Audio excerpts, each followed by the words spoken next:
नमस्कार मित्रांनो, सुस्वागतम. लक्ष्मीच्या पावलांनी या मालिकेच्या आजच्या भागामध्ये आता मात्र अद्वैत त्या बिल्डरला चांगलंच मारतो आणि विचारतो की सांग, तुला हे सर्व कोणी करण्यासाठी सांगितले होते. तेव्हा आता बिल्डर खूप घाबरतो. अद्वैतने त्याला चांगला चोप दिलेला असतो. बिल्डर म्हणतो की हे बघा साहेब, मी तुम्हाला सांगतो परंतु मला मारू नका. आणि आता बिल्डर खरं नाव घेतो. हे बघा साहेब, मला आता हे काम मात्र सरोज मॅडम यांनी करण्यासाठी सांगितले होते. आता सरोजचं नाव ऐकून अद्वैतला धक्का बसतो. अद्वैतला आता सरोजचा खूप राग येतो आणि सत्य काय आहे हे आता अद्वैतच्या समोर येते. बिल्डर म्हणतो की हे बघ, अरे त्यांनी मला हाताला धरून अगदी हे काम करण्यासाठी सांगितले आणि मला पैसे सुद्धा त्याबद्दल दिले. तेव्हा आता अद्वैतचा तरी सुद्धा विश्वास बसत नाही. तो बिल्डरला खूप मारतो. बिल्डरला म्हणतो की हे बघ, शटअप, तू माझ्या आईचं नाव घेऊ नकोस. माझ्या आईचं नाव घेताना तुला लाज वाटत नाही का. तेव्हा आता बिल्डर अगदी हातापाया पडतो आणि म्हणतो की हे बघा, शपथ मी तुम्हाला सांगतो, मी तुमच्याशी खोटं नाही बोलत. तर आता अद्वैत त्याची पुन्हा गचंडी धरतो आणि म्हणतो की तुमच्यासारख्या खोट्या माणसांना मी चांगलंच ओळखतो. तुमच्यावर माझा विश्वास नाही. माझ्या आईवर खोटा आळ घ्यायचा नाही. तेव्हा आता तो बिल्डर म्हणतो की हे बघा, मी तुम्हाला शपथ सांगतो, अहो मी खोटे नाव त्यांचं घेतलेलं नाही.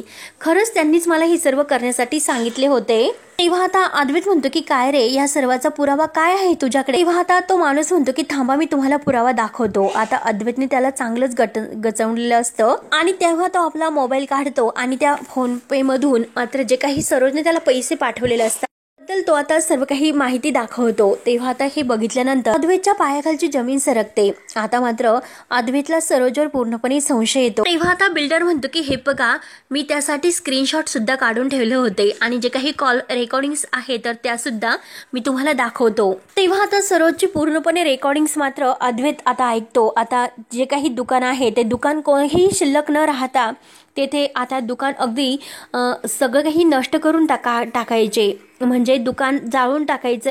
जे काही पैसे या माणसाला दिले होते सरोजने, ते सर्व काही आता फोनवर जे बोलणं झालेलं असतं ते अद्वैत पूर्ण ऐकतो आणि अद्वैतला धक्का बसतो. त्यानंतर मात्र आता कला सारखी त्याच माणसाचं बोलणं आठवत असते. कारण आता ज्या लोकांनी हे दुकान जाळलेलं आहे तर त्या घरातील लोकांच्या साठी तुम्हाला हे दुकान वापरायचं आहे का, असे बिल्डर जेव्हा म्हटलेलं असतो तर कलाला सारखं सारखं तेच आठवत असतं. ती बिचारी रडत असते. आणि हे बघा, ह्या लोकांनी मात्र ठरवून हे दुकान जाळलं होतं आणि अशा घरच्या लोकांच्यासाठी ही प्रॉपर्टी अशी काही ठेवत नसतात. आणि तेवढ्यात अद्वैत आई आई करत आत येतो तर सरोज घाबरते. सरोज म्हणते की काय झाले. तेव्हा आबा सुद्धा बाहेर येतात. तर आता आबा त्याला विचारतात की अरे अद्वैत, काय झाले, सावकाश ना जरा, आणि इतका हारडाओरडा करत तू का पळत आलास, धावत आलास. तर अद्वैत आबांना म्हणतो की हो सांगतो. तेव्हा अद्वैत आता कलाला म्हणतो की खरे, अगं तू अजून इथेच बसलेली आहेस का, डॉक्टरनी तुला आराम करण्यासाठी सांगितलेला होता, प्लीज तू वर जा. आणि सुवर्णाला आवाज देऊन आता खरेला वर घेऊन जायला सांगतो. तेव्हा सुवर्ण येते कलाजवळ. आता कला म्हणते की चांदेकर, हे बघ मी ठीक आहे, तू मला सांग ना, अरे काय झालं, तो कॉन्ट्रॅक्टदार काही बोलला का, कळले का तुला काही त्याबद्दल. तेव्हा आता अद्वैत म्हणतो की हे बघ खरे, मी तुला वर आल्यानंतर ते सर्व काही सांगतो, त्यामुळे आता फक्त तू प्लीज वर जा. तेव्हा आता शेवटी कलाला आता सुवर्णासोबत आतमध्ये जावेच लागते. त्यानंतर आता कला आतमध्ये गेल्यानंतर आता आबा विचारतात की अद्वैत, अरे काय झाले, आता तरी तू खरं सांगशील का.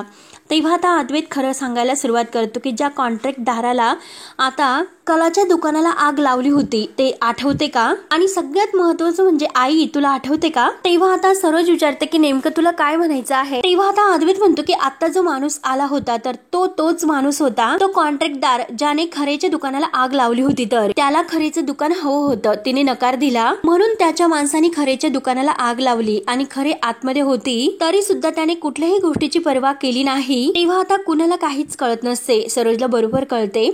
तेव्हा आता आबा विचारतात की अद्वैत, अरे काय झालं, तू असं का बोलतोस, तू असं बिथरलेला का आहे आणि कोण कॉन्ट्रॅक्टदार, अरे तू असं सरोजला का विचारतोस. तेव्हा अद्वैत म्हणतो की कारण तो माणूस आपल्या घरामध्ये आला आणि खरेला वाटेल तसे बोलून गेला, म्हणून मी त्याचा पाठलाग केला आणि त्याला चांगलंच मारले. तेव्हा तो खरं काय आहे त्याने ते कबूल केले. तेव्हा आता आबा विचारतात की अरे मग त्याचं म्हणणं काय आहे रे. तेव्हा आता अद्वैत डायरेक्ट सरोजच्या समोर येतो आणि सरोजला विचारतो की आई, तुझं यावर काय म्हणणं आहे, तर त्याने तुझं नाव का घेतले. तेव्हा आता सरोजच्या पायाखालची जमीन सरकते. परंतु आता सर्वांना तर धक्का बसतो, परंतु रोहिणी मात्र आहे तर तिच्या चेहऱ्यावर आनंद होतो. तिला आता हेच हवं असतं, शेवटी तिच्या मनासारखे होते. सरोज बिचारी खाली मान घालून उभी असते. सरोजच्या डोळ्यात पाणी येते. तर आबा विचारतात की सरोज, अगं अद्वैत काय बोलतोय, म्हणजे हे सर्व खरं आहे तर? तेव्हा आता अद्वैत विचारतो की आई काय झाले, तू अशी गप्प का आहेस, हे सगळं तूच केलेलं आहेस ना? आणि हे बघ आई, तुझे काही त्याला हे करण्यासाठी पैसे पाठवले, त्याचं ट्रान्झॅक्शन सुद्धा त्याने मला दाखवले आणि तू त्याच्याबरोबर जे काही हे काम देण्यासाठी बोललीस त्याचं रेकॉर्डिंग सुद्धा त्याने मला ऐकवलं. तेव्हा हे ऐकून आबा आणि रजनी यांना तर धक्काच बसतो. आता अद्वैतचे डोळे भरून येतात. सरोज मात्र आता खाली मान घालून उभी असते. तेव्हा आबा आता डायरेक्ट सरोजला विचारतात की सरोज, अद्वैत जे काही म्हणतो ते खरं आहे का? तेव्हा आता सरोज रडतच म्हणते की हो, हे सगळं मीच केलेलं आहे तर. तेव्हा आता रजनीला धक्का बसतो. रजनी म्हणते की वहिनी, तुम्ही काही कसं बोलतात, अहो हे शक्यच नाही. तेव्हा सरोज खाली मान घालत म्हणते की हो, मीच केलेलं आहे हे. तेव्हा आता अद्वैत खाली बसतो. त्याला आता एक प्रकारचा आणखीनच धक्का बसलेला असतो. रडत असतो. आता सरोजला विचारतो की तू का केलंस आई असं? अगं आई, त्यांचं हक्क घर त्या दुकानावर चालत होतं. अगं कधी कधी एक वेळेचं जेवण झालं तर दुसऱ्या वेळेला मात्र दूध भाकरी खाऊन त्यांना दिवस साजरा करावा लागतो. दिवसाचा हिशोब असतो त्यांच्याकडे, महिन्याचा हिशोब असतो आणि कधी कुठल्या कार्यक्रमाला जावं लागलं आणि अचानक गिफ्ट द्यावं लागलं तर महिनाभराचा जो हिशोब आहे तर तो पूर्णपणे कोलमडतो. त्यांच्या उपकरणाचं एकमेव ते साधन होतं, पण ते सुद्धा आगीत जळून गेले. आणि एवढंच नाही तर खरेच्या असंख्य आठवणी मात्र त्या दुकानासोबत होत्या. तिच्यातील खरी कला आहे तर त्या दुकानातच डेव्हलप झाली होती. त्या दुकानावरच ते लहानचे मोठे झालेले आहेत. मग आई, तू असं का केलंस, का तू अशी वागलीस? तेव्हा आता सरोज रडतच म्हणते की अरे अद्वैत, रागाच्या भरात मी हे सर्व केले तर. अद्वैत लगेच तटकनी उठतो आणि म्हणतो की रागाच्या भरात तू आई इतकी मोठी चूक केलीस? नाही आई, हे जे काही तू केलंस ना त्या बाबतीत तू खूप मोठी चूक केलीस. पण हे बघ आई, तू चुकलीस आणि खरे बरोबर होती, तिचं अस्तित्व होतं त्या दुकानाशी. हे सगळं तू केलं हे कळल्यानंतर मी तुझ्या बाजूने उभं राहील का? तेव्हा आता रोहिणी हे सर्व ऐकून आता विचार करते की हे सर्व असे उलटे कसे झाले, कारण अद्वैतने त्या कलाची बाजू का घेतली असेल. तर अद्वैत आता स्पष्ट आपला निर्णय सांगतो की हे बघ आई, हे सर्व झाल्यानंतर तू जे काही केलंस त्याबद्दल मी एक सुद्धा तुझी बाजू नाही घेणार, मी तुझ्या बाजूनी नसेल. आता आई, तू असं वागू शकते हा विचार मी कधी स्वप्नात सुद्धा केला नव्हता आणि त्यामुळे आता इथून पुढे. आणि अद्वैत सरोजसमोर हात जोडून म्हणतो की इथून पुढे आपण न बोललेलं बरं राहील. ते ऐकून आता सरोजला जबर धक्का बसतो आणि अद्वैत रागातच आता रूम मध्ये निघून जातो. त्याला खूप आता हर्ट झालेले असते. सरोज अद्वैत करते, परंतु अद्वैत काही आता ऐकून घ्यायला तयार नसतो. सरोज बिचारी आता रडत असते. तेव्हा आता आबांना टेन्शन येते. आबा आता विचार करतात की हे सर्व घरामध्ये काय घडत आहे. त्यानंतर मात्र आबा सर्वांना आपापल्या कामाला जायला सांगतात. इथे कोणीही थांबू नका असं सुद्धा म्हणतात. तेव्हा आता रोहिणी आणि रजनी आपापल्या रूम मध्ये निघून जातात. आबा सुद्धा आपल्या रूम मध्ये जायला निघतात, परंतु सरोज रडतच पुन्हा आबांना म्हणते की आबा. तर आबा हे थांबतात आणि आबांना म्हणते की हे बघा, रागाच्या भरात तेव्हा मी असं वागले होते. राग मात्र माणसातील माणुसकी नष्ट करतो हे खरं आहे तर. परंतु आबा, मी तुम्हाला आज खरं सांगते की कलाविषयी माझ्या मनामध्ये आज कोणतीही वाईट भावना नाही. तेव्हा आता आबा म्हणतात की तू चुकलेली आहे. तर आता सरोज म्हणते की हे बघा आबा, मला यातून बाहेर पडायचं आहे. तेव्हा आबा म्हणतात की त्याचं प्रायचित्त कर, आता स्वतःची चूक तू कबूल कर. त्यानंतर आता रोहिणी ही राहुलला फोन करते आणि झालेल्या प्रकाराबद्दल सर्व काही सांगत असते. आता घरामध्ये जो काही प्रकार घडलेला आहे की अद्वैत सरोज मॅडमवर किती रागवलेला आहे आणि त्याचं कारण काय याबद्दल सर्व काही ती आता राहुलला माहिती देते. आणि अद्वैत आता हे सगळं झाल्यानंतर सरोजशी बोलायला सुद्धा तयार नाही आणि तो इथून पुढे सुद्धा आता आईशी बोलणार नाही, म्हणजे सरोज मामीशी. हे आता रोहिणी राहुलला सांगते. राहुल हे ऐकून अगदी जबर शॉक होतो आणि म्हणतो की मम्मा, अगं तू हे काय सांगतेस, म्हणजे चक्क अद्वैतने यावेळेस आता सरोज मामींची बाजू नाही घेतली तर असे झालेच कसे. तेव्हा आता रोहिणी म्हणते की एक्झॅक्टली मी त्याचा विचार केला होता, परंतु झालं काही त्याच्या उलटेच. अरे अद्वैत आणि सरोज या दोघांमध्ये फूट पडलेली आहे. तेव्हा आता राहुल म्हणतो की हे बघ मम्मा, जर सरोज मामी ही आता अद्वैतशी बोलायला आली, ती बॅकफुटवर येऊन त्या दोघांशी कॉन्टॅक्ट करण्याचा तिने प्रयत्न केला तर मग. रोहिणी म्हणते की त्याची शक्यता तर मला वाटतच आहे, परंतु त्यासाठी मात्र हे बघ, जे काही घरातील प्लॅन आहे ते बाजूला ठेव, आपण फक्त आणि फक्त याच गोष्टीवर फोकस करायला हवा. तेव्हा राहुल विचारतो की कोणती. तर रोहिणी म्हणते की हे बघ, नक्की काय करायचं आहे हे अगोदर मला ठरवून दे, मग त्यानंतर मी तुला सांगते.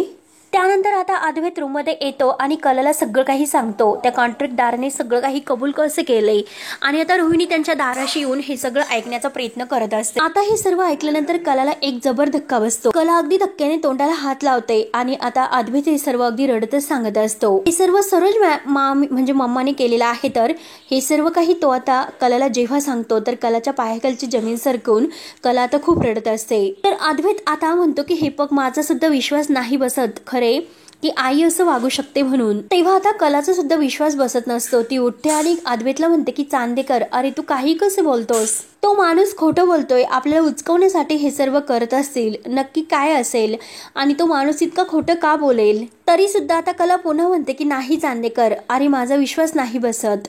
तेव्हा आता लगेच अद्वैत विचारतो की नाही खरे, मी आईला सुद्धा याबद्दल विचारले. तेव्हा आता कला विचारते की मग त्या काय कबूल झाल्यात? मी आईला विचारलं आणि तिने हे सर्व कबूल सुद्धा केले असे अद्वैत जेव्हा म्हणतो तेव्हा कलाला आणखीनच धक्का बसतो. कलाला आणखीन टेन्शन येते आणि कला अगदी स्तब्ध होऊन खाली बसते आणि कला आता खूप रडत असते. तर अद्वैत म्हणतो की हे पग एवढेच नाही, आईने त्या कॉन्ट्रॅक्टदाराला जे पैसे पाठवले तर त्या पैशाचं त्याने ट्रान्झॅक्शन सुद्धा मला दाखवलेलं आहे. तर आईचं त्याच्याशी जे काही बोलणं झालं त्याबद्दल रेकॉर्डिंग सुद्धा त्याने मला ऐकवली. तेव्हा आता कला खूप रडत असते. तर अद्वैत तिच्याजवळ येतो आणि म्हणतो की खरे. तर कला विचारते की चांदेकर, अरे सरोज मॅडमने असं का केलं असेल? अरे तुला माहिती होतं की ते दुकान माझ्यासाठी सर्व काही होते. माझ्या हातून जी काही कला घडलेली आहे तेथे तर ती दुकानातच घडलेली आहे. तर माझ्या बाबांबरोबर माझं जे काही नातं फुललं होतं तर ते तेथेच. आणि चांदेकर, अरे तुला माहिती आहे का, माझ्या आयुष्यातील ज्या बारीक सारीक गोष्टी आहेत तर ते तेथे मी त्या दुकानात तयार केलेल्या आहे. तर म्हणून कला आता खूप रडत असते. तर अद्वैतला खूप असं वाईट वाटतं, त्याला कलाची खूप काळजी लागते. तसं म्हणते की अरे अद्वैत चांदेकर, ते दुकान माझ्यासाठी सर्व काही होते आणि तेच माझं दुकान जळून जावे म्हणून कला आता खूप रडत असते. चांदेकर, अरे कशासाठी हे सर्व? म्हणजे माझ्या सासरच्या लोकांनी माझ्या माहेरच्यांना उद्ध्वस्त करण्यासाठी हे असं वागले.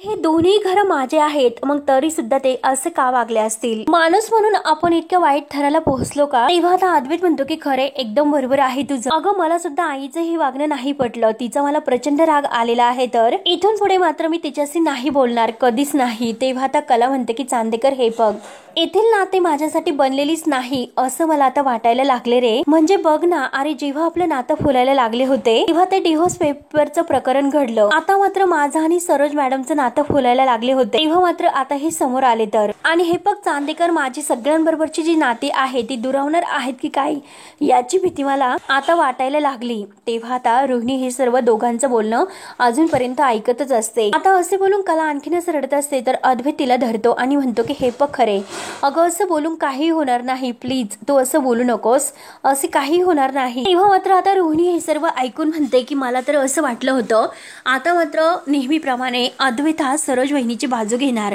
आणि त्यामुळे कला आणि अद्वैत या दोघांमध्ये अगदी जोरदार भांडण होईल असा हा प्लॅनचा भाग होता.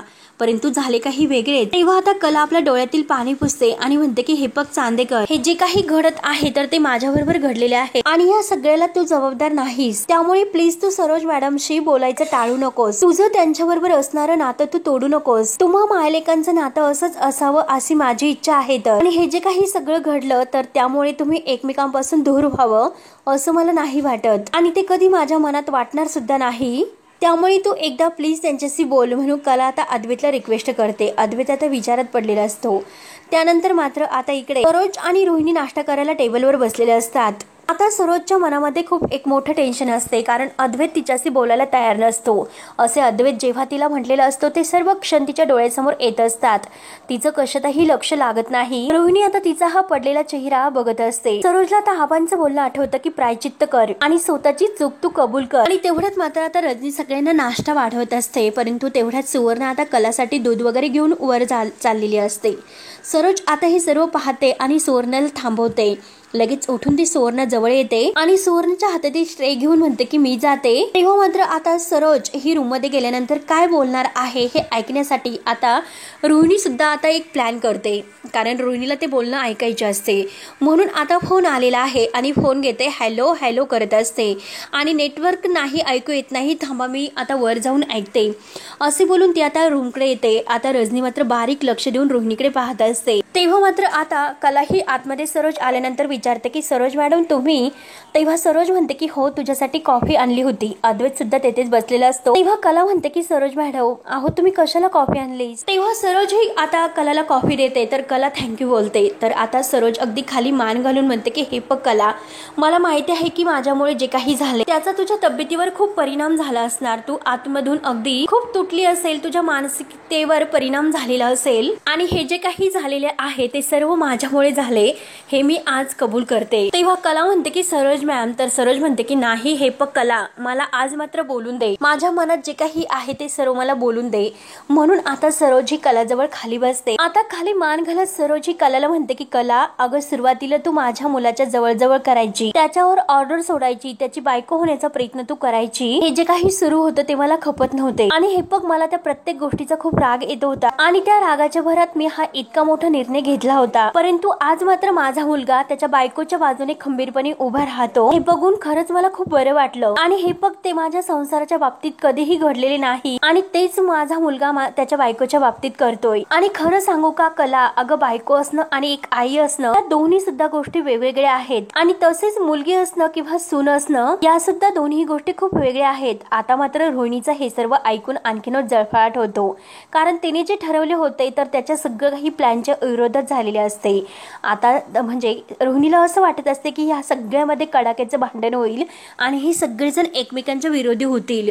परंतु आता होतं काही वेगळं, तर यांची नाती आणखीनच घट्ट होत जातात, अगदी मन मोकळं करत. सरोज म्हणते की माझं लग्न होऊन मी कधीही बायको होऊ शकले नाही आणि हे बघ मला तर मुलगी नव्हती, माझं सगळं काही आयुष्य माझ्या मुलाभोवती होतं आणि त्यात म्हणजे मी आणखीन एक चूक केली की माझ्या सुनेशी असं वागले. परंतु जे काही वागले मी तर ते माझं वागणं पूर्णपणे चुकीचं होते, मला माहिती सुद्धा होते. आणि आता सरोज रडतच कलाचा हात धरते आणि म्हणते की कला हे बघ, एका आईसाठी तिची मुलगी तिला काय असते हे मला अगदी स्वीकारून घेण्याची एक संधी मला तू देशील का आणि हे समजून घेण्याची. मला हे बघ तुझी आई व्हायचं आहे आणि एक मुलगी म्हणून तू ही समजून घेशील का. तेव्हा आता कलाला तर खूप आनंद होतो, ती खूप मोठे मनाची असते. आता रडत असते, अगदी इतकी रडत असते, आनंद अश्रू तिच्या डोळ्यातून येत असतात. ती अद्वैतकडे सारखी बघते आणि आता सरोजला सुद्धा डोळे भरून पाहते. परंतु आता हे सर्व बघून मात्र रोहिणीचा इतका जळफळाट होतो, अगदी ताव ती तेथून निघून बाहेर येते आणि लगेच रागाने ती राहुलला फोन करते. राहुल लगेच फोन उचलतो आणि बोल मम्मा असे म्हणतो आणि अगदी रागावून ती म्हणते की राहुल आपला प्लॅन अनसक्सेसफुल झालेला आहे. तर अरे त्या तिघांचं जे काही आता प्लॅन आपण ठरवला होता की त्यांचं भांडण होईल, परंतु तसं काही न होता ते तिघे आता अगदी आनंदाने परत एकत्र आलेत आणि आता जर असंच होत राहिलं तर हळूहळू आपलाच पत्ता कट होणार आहे. तर तेव्हा आता हे ऐकून राहुलला तर खूप टेन्शन येते आणि तो रोहिणीला विचारतो की मम्मा अगं पण आता काय करायचं आहे. तेव्हा आता रोहिणी म्हणते की आता डायरेक्ट वार करायचा आहे. तर आता मात्र बाकीच्या कोणत्याही गोष्टीकडे लक्ष न देता आता आपण फक्त एकाच गोष्टीवर फोकस करायचा आहे. तर तेव्हा मात्र आता राहुल विचारतो की मम्मा कशावर. तर आता रोहिणी डायरेक्ट सांगते की प्रॉपर्टीच्या पेपर्सवर. आता मात्र रोहिणीने पूर्ण प्रॉपर्टी हडपण्याचं ठरवलेलं असतं आणि ती राहुलचा फोन कट करते आणि लगेच आता वकील साहेबांना फोन करते की हॅलो वकील साहेब, मी तुम्हाला सांगितलेले जे पेपर्स आहे ते लगेच तयार करा म्हणून. या चांदेकरांना मी अगदी रस्त्यावर नाही आणले तर मी सुद्धा नावाची रोहिणी नाही, असे आता रोहिणी दुसरा प्लॅन करते. त्यानंतर आता इकडे सरोज खूप रडत असते. सरोज म्हणते की कला हे बघ मला माफ कर. आता कला सुद्धा सरोज मॅडमचा हात धरते आणि ती सुद्धा खूप रडत असते आणि हे बघ माझ्या हातून खूप मोठी चूक झालेली आहे कला, मी तुझी गुन्हेगार आहे खूप मोठी. तेव्हा आता कला ही रडता थोडीशी हसते आणि आणखीनच खूप रडत असते. तर सरोज खूप रडते. सरोज म्हणते की हे बघ कला, फक्त एक आई म्हणून तुम्हाला आणखीन एक संधी दे. तेव्हा आता अद्वैत हे सर्व बोलणं ऐकत असतो, त्याच्या सुद्धा डोळ्यातून पाणी येते. कला मात्र आता इतकी रडत असते आणि सरोज मॅडम म्हणून ती आता सरोजला घट्ट अशी मिठी मारते. दोघे आता एकमेकींच्या मिठीतून खूप असे रडतात. आता अद्वैतला सुद्धा डोळ्यामध्ये पाणी येते, तो आपल्या डोळ्यातील पाणी पुसतो. कला आणि सरोज या दोघींचं नातं आणखीनच घट्ट होते. रोहिणीने प्लॅन केलेला असतो हे नातं उद्ध्वस्त करण्याचा, परंतु मात्र आणखीनच आता हे नातं घट्ट होऊन एका मायलेकीचं नातं त्यांच्या दोघीमध्ये निर्माण होते आणि आता अद्वैत सुद्धा त्यांच्या अगदी जवळ असतो. आता हे त्रिकोणी जे काही कुटुंब आहे तर ते मायेने आणि प्रेमाने एकत्र येते आणि रोहिणीचे सगळे काही प्लॅन फ्लॉप होतात. तर शेवटी मित्रांनो आता हा भाग येथे संपतो. पुढील भागामध्ये आता मात्र सर्वजण दसऱ्याची पूजा अगदी आनंदाने तयार करायला घेतात. आता सर्वजण त्यासाठी मस्त तयारी करत असतात. कला सुद्धा खूप छान तयार होते. अद्वैत आणि कला दोघेही आपल्या हाताने जोडीने आता हार तयार करत असतात. तेवढ्यात रोहिणी बाहेरून येते आणि तिने मात्र आता प्रॉपर्टीचे पेपर्स वकिलांकडून बनवून आणलेले असतात आणि आता ती स्वतःला अगदी ॲटिट्यूड मध्ये म्हणते की आता ह्या अगदी त्यांच्या शस्त्रापेक्षा मी जे काही पेपर्स आणलेले आहे ते धारदार शस्त्र जरा अगदी कठीणच आहे, कारण मी माझ्या हातात जे शस्त्र आहे तर ते जास्त धारदार आहे, म्हणून ते प्रॉपर्टीचे पेपर्स आहे तर ती तेथे समोर टेबलमध्ये ठेवते. तेव्हा मात्र आता जे पेपर्स तिने टेबलमध्ये ठेवलेले आहे तर आता मात्र तेथे सुवर्ण जाते आणि सुवर्ण त्या पेपर ते पेपर्स आणि त्यातील जे काही कागद आहे तर ते घेऊन कलाकडे येते. आता कला मात्र ते कापत असते. तेव्हा मात्र आता लगेच आबा हे कलाच्या डोळ्यावर अगदी पट्टी बांधतात आणि म्हणतात की हे बघ कला, अगदी तुला अगदी बंद डोळ्यांनी मात्र दशहनाचा जो चेहरा बनवायचा आहे तर त्यासाठी तुला डोळे बंद करावे लागतील आणि हा रावणाचा चेहरा तुला तयार करावा लागेल. आणि हे बघ, दशहन म्हणजे 10 तोंड आणि हे 10 तोंड म्हणजे वाईट जी काही बुद्धी आहे ते. आणि तेवढ्यात आबा आता अगदी कलाचे डोळे बंद करून तिला सांगत असतात आणि कला ते कागद आहे तर ते कापत असते. रोहिणी धावतच येते कारण रोहिणीला ते प्रॉपर्टीचे पेपर्स आहे ते सापडत नाही आणि ते मात्र आता कलाच्या हाती लागलेले असतात. तर मित्रांनो, आता शेवटी जे प्रॉपर्टीचे पेपर्स ही अगदी घेऊन आलेले असते तर आज ह्या दसऱ्याच्या मुहूर्तावर आज ते त्याचं सुद्धा दफन झालेलं असतं. तेव्हा मित्रांनो, असेच पुढील काही अपडेटसाठी आपल्या चॅनलला नक्की सबस्क्राईब करत राहा. धन्यवाद.